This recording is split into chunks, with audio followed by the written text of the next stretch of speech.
ரசூலுல்லாஹி அலைஹி வஸல்லம் அவர்கள் சொல்கிறார்கள், இந்த உலகத்தில் ஒரு ஆணுக்கு கிடைக்கிற மிகப்பெரிய கிஃப்ட் என்னவென்றால், இந்த உலகத்தில் ஒரு ஆண் மகனுக்கு கிடைக்கிற மிகப்பெரிய கிஃப்ட் என்னவென்று கேட்டால் அல் மர்அத்து ஸாலிஹா, சாலிஹான பெண் தான், சாலிஹான மனைவி தான் இந்த உலகத்தில் ஒரு ஆணுக்கு கிடைக்கிற மிகப்பெரிய கிஃப்ட். சாலிஹான மனைவி என்றால் யாரு? தன்னை ஃபுல்லா மறைச்சிடணும், எந்த நேரமும் பயானுக்கு போகணும், எந்த நேரம் முசல்லாவில் உட்கார்ந்து திக்ர் செஞ்சுட்டு இருக்கணும். இந்த நிலையில தான் சாலிஹான மனைவி என்று ரசூலுல்லாஹி அலைஹி வஸல்லம் அவர்கள் சொல்கிறார்களா என்றால் இல்லை. ரசூலுல்லாஹி அலைஹி வஸல்லம் அவர்கள் சாலிஹான மனைவி என்று யாரை சொல்கிறார்கள் தெரியுமா? இதா நவர்த இலைஹா சர்ரத்க, அவளை நீ பார்த்தால் அவள் உனக்கு மகிழ்ச்சியை தருவாள். கணவன் போய் மனைவியை பார்த்தால் அவனுக்கு மகிழ்ச்சி வர வேண்டும். இன்றைக்கு அந்த மகிழ்ச்சியை கணவன்மார் பெற்றுக் கொள்கிறீர்களா? பார்த்தவுடன் மகிழ்ச்சியை தரக்கூடிய நிலையில் பெண்கள் இருக்கிறார்களா என்றால் பெரும்பாலும் இல்லை. மகிழ்ச்சி என்பதை பெண்கள் இரண்டு வகையில் கொடுக்க வேண்டும். பார்த்தது மகிழ்ச்சி, முதலில் அந்த மகிழ்ச்சி முகத்தில் வர வேண்டும். பெண்ணுடைய முகத்தை, மனைவியுடைய முகத்தை பார்க்கும் போது கணவனுக்கு மகிழ்ச்சியை தரக்கூடிய விதமாக பெண் தன்னுடைய முகத்தை வைத்திருக்க வேண்டும். இன்றைக்கு நிறைய பெண்கள் கணவன்மாரோடு கோபத்தோடு தான் இருக்கிறார்கள். வீட்டில் சின்ன சின்ன பிரச்சனை வந்தாலும் முகத்தை தூக்கி கொண்டிருப்பார்கள். சின்ன பிரச்சனைகள், கேஸ் முடிஞ்சிருக்கும், காசு தராம போயிருப்பார். கறி வாங்குறதுக்கு பணம் தாரத்துக்கு மறந்துட்டு போயிருப்பார். அல்லது நம்ம கால் பண்ணிருப்போம், அவர் ஆன்சர் பண்ண மறந்திருப்பார். இப்படியான சின்ன சின்ன விஷயங்களுக்கெல்லாம் கணவன் வீட்டுக்கு வந்தவுடனே கணவனுடைய முகத்தில் எரிந்து விழக்கூடிய நிலையில நிறைய பெண்கள் இருப்பதை பார்க்கிறோம். அதிலும் அன்புள்ள சகோதர சகோதரிகளை, ஒரு ஆணை பொறுத்தவரையில் அவன் வெளி உலகத்தில் நிறைய டென்ஷனை சந்திக்கக்கூடியவன். ஆபீஸ்ல டென்ஷன், தொழில் செய்யக்கூடிய இடத்துல டென்ஷன், ரோட்ல அவன் மோட்டார் பைக்ல போனா கூட டிராபிக்ல டென்ஷன், இப்படி பல டென்ஷனோடு அவன் வீட்டுக்கு வரும்போது நம்முடைய வீட்டில் பிரச்சனை இருக்கும். அதற்காக வேண்டி வரக்கூடிய கணவனை கோபத்தோடு, அவனை ஒழுங்கான முறையில் வரவேற்காமல் முகத்தை கடுகடுப்பாக வைத்திருக்கிற நேரத்தில் டென்ஷனாக வருகிற கணவனுக்கு உங்களுடைய முகத்தை பார்க்கும் போது இன்னும் டென்ஷன் கூடுகிறது. கவலையோடு வருகிறவனுக்கு ஆறுதல் கொடுக்க வேண்டியவர்கள் மனைவிமார். எவ்வளவு பிரச்சனை இருந்தாலும் அந்த பிரச்சனையை வைத்துக் கொண்டு பிறகு அதை பேசலாம். உம்மு சுலைம் ரலியல்லாஹு அன்ஹா என்று நினைக்கிறேன், கணவன் வீட்டை விட்டு போகிறார். போகிற நேரம் பிள்ளை சுகையினமாக இருக்கிறார், கைக்குழந்தை. கணவன் பயணத்தை முடிச்சிட்டு வீட்டுக்கு வாரார். வந்த உடனே முதல்ல போய் கணவனை வெல்கம் பண்றாங்க. சிரித்த முகத்தோடு வெல்கம் பண்றாங்க. உள்ள என்ன நடந்திருக்கிறது தெரியுமா? அந்த புள்ள மௌத்தாயிடுச்சு. வீட்டில் ஒரு ஜனாசா, மையத்தை கொண்டு ஒரு இடத்துல மறைத்து வைத்து விட்டு வருகிற கணவனை மகிழ்ச்சியோடு வரவேற்கிறார்.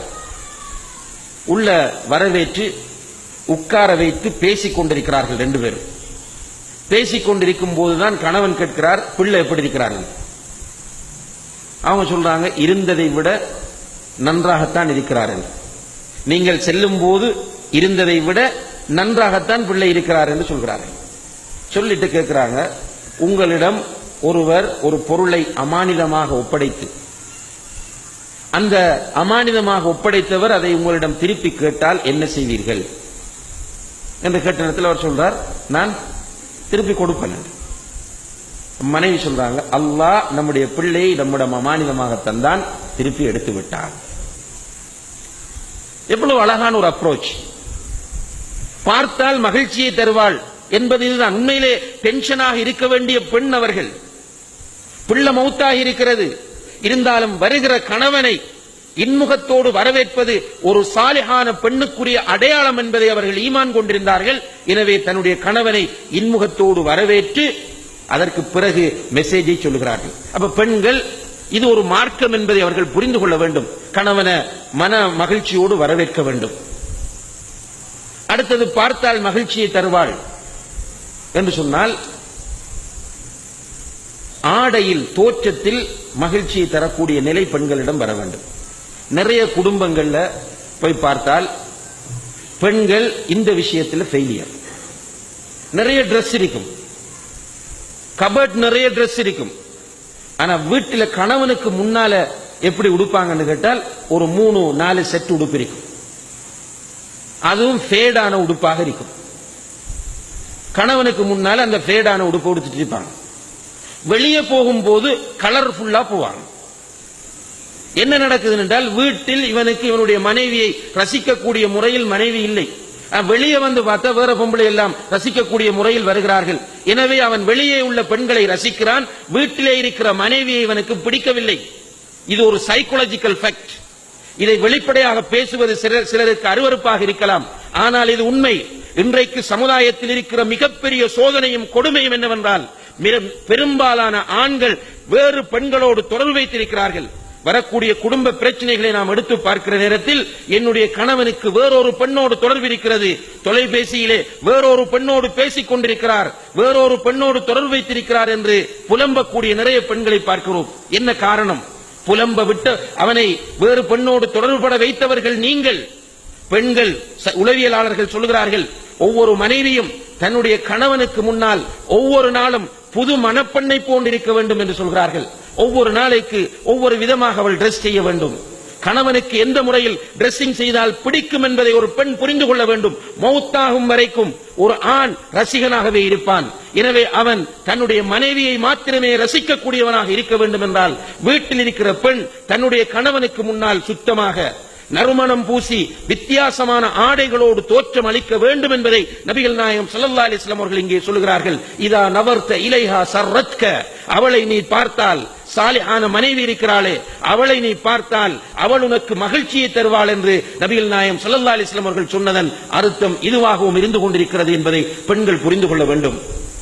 சாலிஹான பெண்ணுக்குரிய அடுத்த அடையாளம் இதா அமர்த்தஹா அதாஅத்க. சாலிஹான மனைவிதான் உனக்கு கிடைத்த மிகப்பெரிய கிஃப்ட். அந்த பெண்ணுக்கு நீ ஏதாவது ஒரு நல்ல விஷயத்தை கட்டளையிட்டால் அவள் உடனே உனக்கு கட்டுப்படுவாள். குடும்பத்தில் பிரச்சனை வர இடங்கள்ல பிரதானமானது இது. நிறைய பெண்கள் பெற்றோரிடத்தில் இருக்கும் போது செல்ல பிள்ளைகளாக இருப்பாங்க. பெற்றோர் எங்கேயும் போக கூப்பிடுவாங்க, முடியாது, நாம் வரல. ரிலேஷன்ஸ் வீட்டுக்கு கூட சில நேரம் பிள்ளைகளை அப்படி விட்டுட்டு, நமக்கு பெற்றோருக்கு அது ஒரு பெரிய பொருட்டல்ல. மாமிர வீட்டுல கல்யாணம் பூம்பாண்டு கூப்பிட்டா நாம் வரல, என்ன பெற்றோர் அப்ப நீ வீட்டில இருந்து. இப்படி பழகியவர்கள் பிறகு கணவன் வந்து ஒரு இடத்திற்கு போக அழைத்தால் சில பெண்கள் எனக்கு விருப்பம் இல்லை, நாம் வரல, நீங்க போங்க. இப்படி சொல்லும் போது அந்த கணவனுடைய மனதில் வித்தியாசமான வெறுப்புகள் தோன்றுகின்றன. நிறைய நல்ல விஷயங்களுக்கு சில நேரம் அவனுடைய தாய் வீட்டுக்கு போக அழைப்பான், அவனுடைய சகோதரியின் வீட்டுக்கு போக அழைப்பான், சில நேரம் பயானுக்கு போக அழைப்பான், சில நேரங்களில் ஜனாசா வீட்டுக்கு போக கூப்பிடுவான், சில நேரங்களில் ஹாஸ்பிட்டலுக்கு போக கூப்பிடுவான். ஆனால் இந்த பெண் எடுத்த எடுப்பில் எனக்கு முடியாது, நீங்கள் போவதாக இருந்தால் போய் வாருங்கள் என்று சொல்லும் போது இவனுடைய உள்ளத்தில் அந்த பெண் மீது வெறுப்பு ஏற்படுகிறது. இப்படி பல தடவைகள் நடக்கும் போது படிப்படியாக வெறுத்து மனதில் இருந்து அவளை தூக்கி வெளியே போட்டு விடுகிறாள். நல்ல விஷயங்களுக்கு ஒரு கணவன் கட்டளையிட்டால் ஒரு சாலிஹான மனைவி என்ன செய்ய வேண்டும் என்றால் அந்த கணவனுக்கு கட்டுப்பட வேண்டும். அப்ப குடும்ப வாழ்க்கை மகிழ்ச்சியாக சந்தோஷமாக இருக்க வேண்டும் என்றால் பெண்கள் கணவன்மாருக்கு கட்டுப்படக்கூடியவர்களாக இருக்க வேண்டும். நல்ல விஷயங்களில், மார்க்கத்திற்கு முரணானதற்கு அல்ல, நல்ல விஷயங்களில் கணவனுக்கு கட்டுப்படக்கூடியவர்களாக இருக்க வேண்டும். அதே போன்று ரசூலுல்லாஹி அலைஹி வஸல்லம் அவர்கள் நல்ல மனைவிக்குரிய அடையாளம் சொல்கிறார்கள். இதா கிப்த அன்ஹா ஹஸவத்க, பெண்ணை நீ உன்னுடைய மனைவியை விட்டு விட்டு போனால், வெளிநாட்டுக்கோ வெளியூருக்கோ எங்காவது நீ போனால் உனக்காக பாதுகாக்க வேண்டியதை அவள் பாதுகாப்பாள். பெண்கள் இதை நன்றாக புரிந்து கொள்ள வேண்டும். இன்றைக்கு கணவன் வேறொரு பெண்ணோடு தொடர்பு கொண்ட பெரும்பாலும் இந்த வேறொரு பெண்ணோடு தொடர்பு என்பது திருமணம் முடிக்காத பெண்கள் கிடையாது.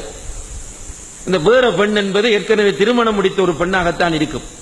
கணவன் இருப்பார், கணவன் வெளிநாட்டில் இருப்பார், வெளிநாட்டில் கணவன் இருக்க இந்த பெண் வேறொருவரோடு தொடர்பு, கணவனுடைய நண்பனோடு அல்லது பக்கத்து வீட்டுக்காரனோடு அல்லது வீட்டுக்கு வந்து போகக்கூடிய ஒருவனோடு அல்லது தனக்கு தெரிந்த ஒருவனோடு ஏதோ ஒரு முறையில் தொடர்பாக இருப்பார்கள். அன்புள்ள சகோதரிகளே, பொதுவாக எந்த ஒரு கணவனுமே தன்னுடைய மனைவி அந்நிய ஒரு ஆணோடு தொடர்பாக இருப்பதை விரும்புவதே கிடையாது. ஸஅத் ரலியல்லாஹு அன்ஹு அவர்கள் உட்கார்ந்திருக்கிற ஒரு சபையிலே ஒருவர் வந்து சொல்லுகிறார், என்னுடைய மனைவி இன்னமொருவர் ஒரு தொடர்பாக இருக்கிறார் என்று சொன்னபோது ஸஅத் ரலியல்லாஹு அன்ஹு அவர்கள் சொன்னார்கள், அவள் மாத்திரம் என்னுடைய மனைவியாக இருந்தால் இந்த இடத்திலே அவளை வெட்டியிருப்பேன் என்று சொன்னார்கள். இந்த செய்தியை சஹாபாக்கள் ரசூலுல்லாஹி அலைஹி வஸல்லம் அவங்கள்ட்ட போய் சொல்றாங்க. ஸஅத் இப்படி சத்தம் போட்டார்கள். அதுக்கு ரசூலுல்லாஹி அலைஹி வஸல்லம் அவர்கள் சொன்னார்கள், அல்லாஹ் ரோஷப்படுகிறான், நானும் ரோஷப்படுகிறேன், ஸஅதும் ரோஷப்பட்டிருக்கிறார் என்றார்கள். இந்த ரோஷம் மூமினிடம் இருக்கும். ஒரு பெண் அந்நிய ஆண்களோடு எந்த வகையிலும் சிரிப்பது, பேசுவது, அவர்களோடு தொடர்பு வைத்திருப்பதை ஒரு நல்ல கணவன் விரும்ப மாட்டான். சிலர் தெரிய வந்தால் அதோடு சேர்த்து வெறுக்க ஆரம்பிப்பார்கள்.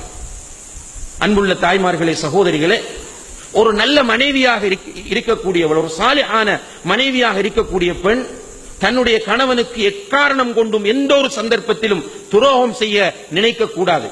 அதிலும் குறிப்பாக ஒரு மூமினான பெண்ணை பொறுத்தவரையில் அந்த பெண்ணுடைய குரல் அவுரத்தா இல்லையா என்பதில் நம்முடைய உலமாக்கள் கருத்து வேறுபாடு படுகிறார்கள். அந்த அளவுக்கு ஒரு பெரிய விஷயம் அது. வலா யஹ்பஅன பில் கவுல், அவர்கள் பேசும்போது குலைந்து குலைந்து பேச வேண்டாம் என்ற அந்த குர்ஆன் வசனத்தை வைத்து பெண்ணுடைய குரல் அவுரத்தா இல்லையா என்று கருத்து வேறுபாடு. எதுக்கு என்று கேட்டால் மார்க்கத்தை படித்துக் கொடுப்பதற்கு, பயான் பண்ணுவதற்கு. பெண் ஆண்கள் முன்னால் வந்து பேசலாமா என்று கருத்து வேறுபாடு. இதுல எது ராஜி எது மர்ஜூ என்பதை நான் இங்கே பேச வரவில்லை. ஆனால் நம்முடைய உலமாக்கள் இப்படி கருத்து வேறுபாடு பட்டுக் கொண்டிருக்கும் போது நம்முடைய பெண்கள், கணவன் வெளிநாட்டிலே இருக்கிறான், கணவன் வெளியூரிலே இருக்கிறான், கணவன் வீட்டிலே இல்லை, அந்நிய ஆண்களோடு, அதிலும் சில நேரங்களிலே இந்த மீடியாக்களிலே தோன்றி, டிவியிலே, ரேடியோக்களிலே அங்கே நிகழ்ச்சி நடத்தக்கூடிய ஒளிபரப்பாளர்களோடு சேர்ந்து உல்லாசமாக பேசக்கூடிய நிறைய முஸ்லிம் பெண்களை நம்முடைய சமுதாயத்திலே நாம் பார்க்கிறோம் என்றால் எப்படி அந்த குடும்பங்கள் மகிழ்ச்சியாக இருக்கும் என்பதை நாம் ஒவ்வொருவரும் சிந்தித்து பார்க்க கடமைப்பட்டிருக்கிறோம். எனவே ஒரு வீட்டில், ஒரு குடும்பத்தில் மகிழ்ச்சி, சந்தோஷம் வர வேண்டும் என்றால் கணவனும் மனைவியும் பரஸ்பரம் ஒவ்வொருவரும் சுன்னாவை நம்முடைய வீடுகளிலே கடைபிடிக்க கடமைப்பட்டிருக்கிறோம்.